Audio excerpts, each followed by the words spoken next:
আস্তাগফিরুল্লাহ, আস্তাগফিরুল্লাহ। মানুষ কতটা নিচে নামতে পারে দেখুন একবার। এক ব্যক্তি বড় গুনায় বসবাস করে, কোরআনকে ছিঁড়ে ফেলে দিয়েছে, সে গণধোলাই খেয়েছে। এই ভিডিওটি একবার দেখুন।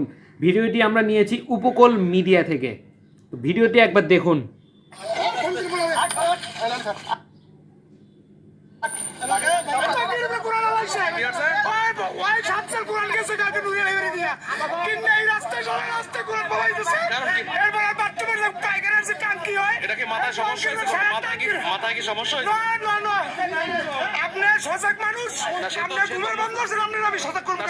মুসলিম সেক্ষেত্রে কোরআন শরীফের কারণ কি এত রাগান্বিত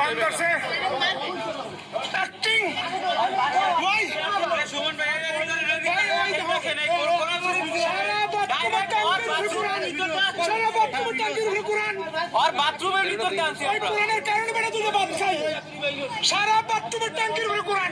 এই কোরআন না থাকলে আমরা ভাত খাইতে পারবো?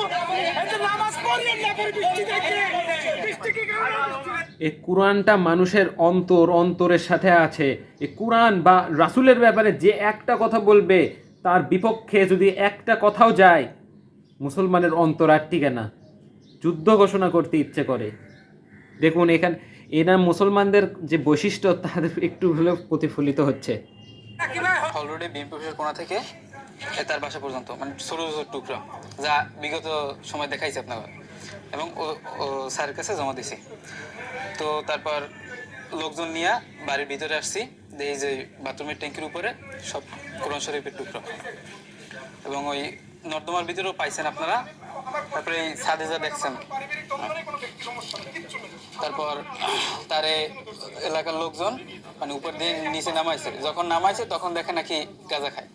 ওই অবস্থায় নামাইতে টানতে টানতে থানায় দিয়ে এসছে, এই আর কি। আর সবাই বলে যে সে মেন্টাল একটু সমস্যা আছে, কিন্তু আসলে মেন্টালি সমস্যা থাকলে কোরআন পড়বে কেন? অন্য সব বই তো আছে, সে ওগুলো না পড়ে কোরআনের কেন পড়বে? আর আমরা ওর বিশেষ চাই, সোজা কথা।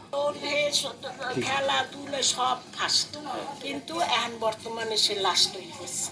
মানে কি মানসিক মানসিক ভারসাম্য নাই। এই চারতলা বাসা তো ভাড়াটিয়া তো একটা রাখে না, ভাড়াটিয়া ছিল তাহারা ওই একবারে ওই বিদ্যুৎ অফিসের।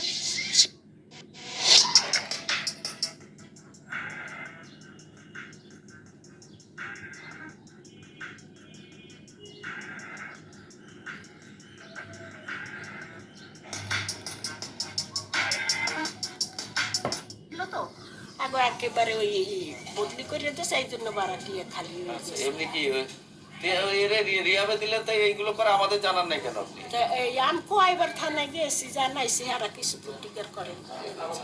আমার সময় তো জান নাই না, আমনের সময় যাই না। হ্যাঁ, আর আরো মোবাইল করে কেমন মা আমনে কেমন মাছে চিকিৎসা করাইছেন, কাগজপত্র দেন। কাগজপত্র হ্যাঁ তো হেরা দেয় নাই।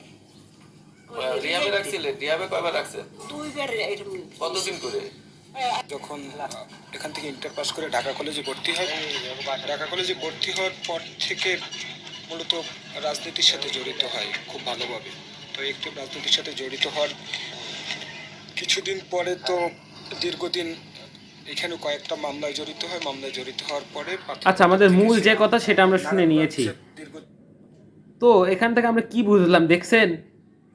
এই গাঁজাইটা হচ্ছে মেইন সমস্যা, নেশা জাতীয় দ্রব্যই হচ্ছে মেইন সমস্যা।